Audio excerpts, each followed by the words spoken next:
جی ناظرین، جس طرح آپ کو معلوم ہے کہ سینٹ کے انتخابات سر پر آن پہنچے اور 48 نشستوں پر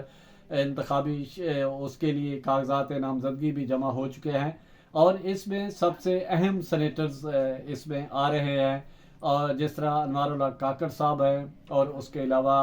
عبدالقدوس بزنجو، فیصل وابڈا اور دیگر جو لوگ ہیں وہ اس میں آ رہے ہیں، اور وزیر داخلہ جو محسن نقوی صاحب ہیں وہ بھی انہوں نے کاغذات نامزدگی جمع کرا، اور ان کے تمام کے کاغذات نامزدگی جو ہے وہ منظور ہو چکے ہیں۔ اور اس میں سب سے اہم بات یہ ہے کہ چیئرمین سینٹ کے لیے جو امیدوار ہیں سید یوسف رضا گیلانی اور انوار الحق کاکڑ،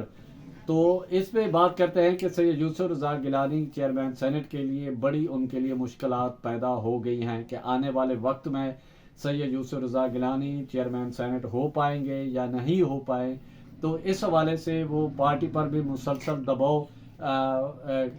ڈال رہے ہیں کہ ان کو چیئرمین سینٹ کنسیڈر کیا جائے، لیکن بہت زیادہ ان کے لیے مشکلات ہیں، بہت زیادہ مشکلات ہیں، اور زیادہ تر امکان یہی کیا جا رہا ہے کہ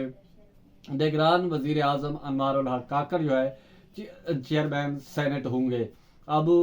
دونوں کے درمیان کانٹے کا مقابلہ ہے۔ اب آنے والے وقت میں فیصلہ ہوگا کہ انوار الحق کاکڑ صاحب چیئرمین سینٹ کے لیے آتے ہیں یا پھر سید یوسف رضا گیلانی۔ تو ابھی تک جو جتنے بھی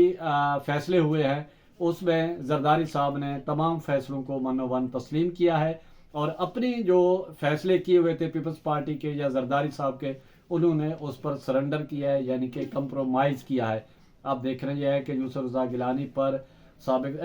صدر آصف علی زرداری کمپرومائز کرتے ہیں یا پھر وہ اپنے فیصلہ منوانے میں کامیاب ہوتے ہیں۔ تو ابھی تک یہی توقع کی جا رہی ہے، اور پیپلز پارٹی کے دوستوں سے بھی بات ہوئی ہے تو انہوں نے یہی کہا ہے کہ ہم چاہتے ہیں، ہماری خواہش ہے کہ سید یوسف رضا گیلانی چیئرمین سینٹ ہو، لیکن وہ بھی کہتے ہیں کہ یہ ابھی شور شار نہیں ہے، کنفرم نہیں ہے، لیکن انوار الحق کاکڑ صاحب بھی قوی امکان ہے کہ چیئرمین سینٹ وہی ہوں گے۔